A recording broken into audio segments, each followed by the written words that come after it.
ঘরে ফিরছেন শাবনূর। প্রায় 2 বছর ধরে রয়েছেন দেশের বাইরে। জানিয়েছেন এতদিন করোনা মহামারীর কারণে দেশে ফেরা হয়নি তার।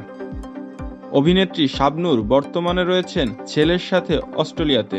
অবশেষে 2 বছর পরে ডিসেম্বরের 1 তারিখে দেশে ফিরবেন ঢাকাই সিনেমার তুমুল জনপ্রিয় সাবেক এই অভিনেত্রী। 17 ডিসেম্বর জন্মদিন অভিনেত্রী শাবনূর এর, আর তাই ডিসেম্বরেই ফিরতে চান দেশে। জানিয়েছেন দেশে ফিরেই জন্মদিন পালন করবেন অভিনেত্রী শাবনূর। বর্তমানে প্রতিনিয়ত জিমে যাচ্ছেন অভিনেত্রী শাবনূর। হয়তো নিজের ফিটনেসকে ফিরিয়ে আনতেই এই সিদ্ধান্ত। তবে শোনা যাচ্ছে এবার দেশে এসে অভিনয়ে ফিরবেন তিনি। তবে কথাটি নিশ্চিত করেননি অভিনেত্রী শাবনূর নিজে।